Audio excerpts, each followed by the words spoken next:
മന്ദാരത്തിലേക്ക് എല്ലാവർക്കും സ്വാഗതം. ഇന്ന് ഞാൻ ഉണ്ടാക്കിയിരിക്കുന്നത് സിമ്പിളായിട്ടുള്ള ഒരു തോരനാണ്.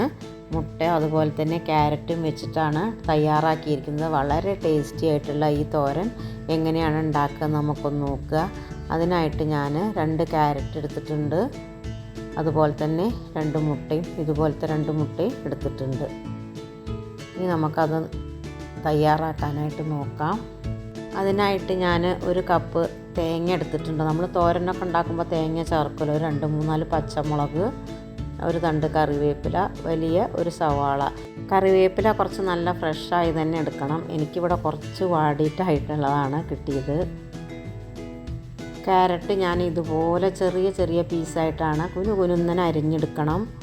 ഇനി ഇത് ഉണ്ടാക്കാൻ വേണ്ടിയിട്ട് ഒരു പാൻ അടുപ്പത്ത് വെച്ച് കുറച്ച് വെളിച്ചെണ്ണ ഒഴിക്കാം. വെളിച്ചെണ്ണ ഒഴിച്ച് ചൂടായ ശേഷം ഒരു 1/4 ടീസ്പൂൺ കടുക് ചേർത്ത് കൊടുത്തു. ഇനി നമ്മൾ കടുക് പൊട്ടിയ ശേഷം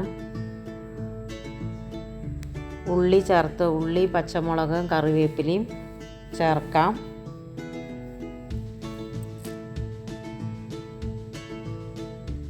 കറിവേപ്പില നമുക്ക് കുറച്ച് വാടിയതായാലും ഒരു ടേസ്റ്റിന് വേണ്ടിയിട്ട് മാത്രം ചേർക്കണം. എന്തായാലും ഇതിൽ കറിവേപ്പില ചേർത്ത് കൊടുക്കണം. അതാണ് ഞാൻ കുറച്ച് വാടിയതായാലും ഇതിൽ ചേർത്ത് കൊടുത്തത്. ഇനി നന്നായിട്ടൊന്ന് വഴറ്റി എടുക്കണം.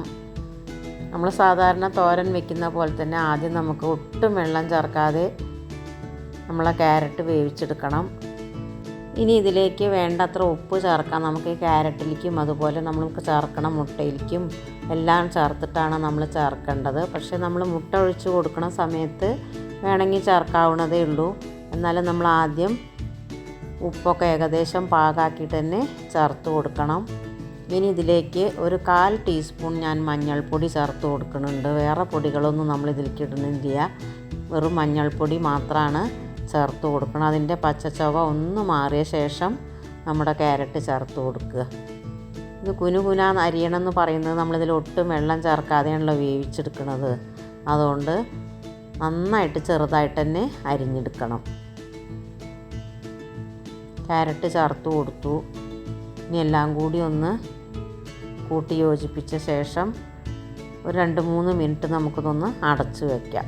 ഒന്നിങ്ങനെ ചേർത്ത് വെച്ചിട്ട് ഒന്ന് അടച്ച് വെച്ച് കൊടുക്കുക. നമ്മൾ ഈ അടച്ച് വെക്കുന്ന ഈ ആവിയിൽ തന്നെ ഇത് വെന്ത് കിട്ടും. 2-3 മിനിറ്റ് കഴിഞ്ഞ ശേഷം ഞാൻ തുറന്ന് നോക്കി കണ്ടപ്പോഴേ അതിൻ്റെ അടിയിലൊക്കെ ചെറുതായിട്ട് വെള്ളം കണ്ടില്ലേ, അതുപോലെ വെള്ളം ഉണ്ടാവും. പക്ഷേ ലോ ഫ്ലെയിമിൽ വെച്ചിട്ട് വേണം വേവിച്ചെടുക്കാൻ. ഇനി എടുത്ത് വെച്ചിട്ടുള്ള തേങ്ങ ചേർത്ത് കൊടുക്കാം. നമ്മുടെ ക്യാരറ്റൊക്കെ വെന്ത് കിട്ടിയിട്ടുണ്ട്. നമുക്കിനി തേങ്ങ ചേർത്തിട്ടൊന്ന് മിക്സ് ചെയ്യാം. എല്ലാം കൂടി ഒന്ന് നന്നായിട്ട് മിക്സായ ശേഷമാണ് നമ്മൾ എടുത്തു വെച്ചിട്ടുള്ള മുട്ട ഇതിലേക്ക് ചേർത്ത് കൊടുക്കേണ്ടത്. ഇത് തുറന്ന് വെച്ചിട്ട് നമുക്കിതുപോലെ 1-2 മിനിറ്റ് നേരം വെക്കണം.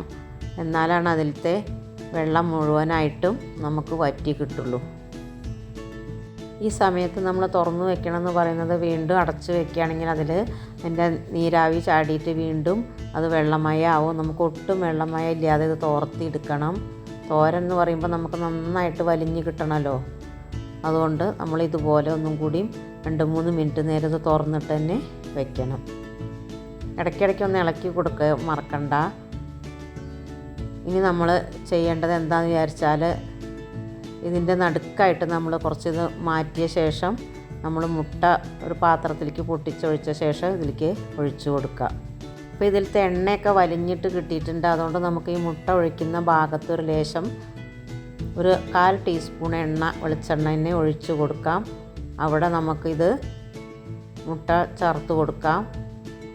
നടുക്കായിട്ട് തന്നെ ഇത് ചേർത്ത് കൊടുക്കണം. കാരണം ഇതിൽ ഒന്നിച്ചിട്ട് ഈ മഞ്ഞക്കരു ഇതിൽ കലക്കി യോജിപ്പിക്കരുത്. അതൊന്ന് വെന്ത ശേഷമാണ് അത് മിക്സ് ചെയ്യേണ്ട ആവശ്യമുള്ളൂ. ഇതുപോലെ നമുക്ക് കുറച്ച് ഫ്ലെയിം കൂട്ടി വെച്ചിട്ട് ആ മുട്ട ഒന്ന് വേവിച്ചെടുക്കാം.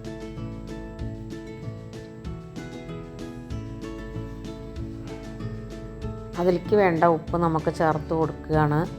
എനിക്ക് കുറച്ച് കമ്മിയായിട്ട് തോന്നിയിട്ടുണ്ടായിരുന്നു. അതുകൊണ്ട് ഞാൻ ഇതിലേക്ക് വേണ്ട ഉപ്പാണ് ഇപ്പോൾ ചേർത്തത്. അല്ല, നമ്മൾ ഈ ക്യാരറ്റിൽ ഉപ്പ് പാകത്തിന് ചേർത്തിട്ടുണ്ടെങ്കിൽ അത് നോക്കിയ ശേഷം മാത്രമാണ് മുട്ട ഒഴിച്ച് കൊടുക്കുമ്പോൾ ഉപ്പ് ചേർത്ത് കൊടുക്കേണ്ട ആവശ്യമുള്ളൂ. ഇനി നമുക്കിത് എല്ലാം കൂടി ഒരു 2-3 മിനിറ്റ് ലോ ഫ്ലെയിമിൽ വെച്ചിട്ട് നന്നായിട്ട് ഇളക്കി യോജിപ്പിക്കണം. ആ മുട്ടയുടെ പീസുകളൊക്കെ നമുക്ക് ഈ ക്യാരറ്റിൻ്റെ അത്രയും വലുപ്പത്തിലായിട്ട് ഒരുപോലെ വേവിച്ചെടുക്കണം. വലിയ വലിയ പീസൊക്കെ ഉണ്ടെങ്കിൽ നമ്മൾ ഈ തവി വെച്ചിട്ടൊന്ന് ഉടച്ചു കൊടുത്താൽ മതി. നല്ല ആരോഗ്യപരമായിട്ടുള്ള ഒരു തോരനാണിത്. ക്യാരറ്റും മുട്ടയും കൂടി മിക്സ് ചെയ്തിട്ടുണ്ടെങ്കിൽ നല്ല ടേസ്റ്റാണ്. എല്ലാവരും ഇതുപോലെ ഒന്ന് ഉണ്ടാക്കി നോക്കണം. ഇത് നമുക്ക് കൂടുതൽ പ്രയാസമൊന്നുമില്ലല്ലോ ഉണ്ടാക്കാനായിട്ട്. മുട്ട തോരൻ ഉണ്ടാക്കുന്ന മാതിരി നമുക്ക് 2 ക്യാരറ്റും കൂടി ഇതിൽ ചേർത്ത് കൊടുക്കുന്നുണ്ടേ ഉള്ളൂ. ക്യാരറ്റ് നമ്മൾ പച്ചക്കായാൽ കൂടി കഴിക്കുന്നുണ്ടല്ലോ, അതുപോലെ ഇത് നമുക്ക് തോരനിൽ ചേർന്ന് കഴിക്കുമ്പോൾ നല്ല ടേസ്റ്റാണ്. എല്ലാവരും ഒന്ന് ട്രൈ ചെയ്ത് നോക്കണം. വലിയ പ്രയാസമൊന്നുമില്ല, സമയവും നമുക്ക് കൂടുതൽ വേണ്ട. ഒരു 5-10 മിനിറ്റിൻ്റെ ഉള്ളിൽ നമുക്ക് എല്ലാതും തയ്യാറാക്കിയിട്ട് എടുക്കാം.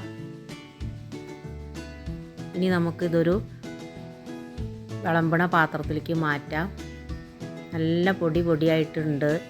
ഇനിയിപ്പോൾ നമുക്ക് ഭക്ഷണത്തിൻ്റെ ചോറിൻ്റെ കൂടെ അല്ലാതെ ഇത് കഴിക്കാം. എൻ്റെ ഈ വീഡിയോ നിങ്ങൾക്കൊക്കെ ഇഷ്ടപ്പെട്ടു വെച്ചാൽ ലൈക്ക് ചെയ്യണം, ഷെയർ ചെയ്യണം, സബ്സ്ക്രൈബ് ചെയ്യണം. ഇനി ഞാൻ വേറൊരു വീഡിയോ ആയിട്ട് വരാം.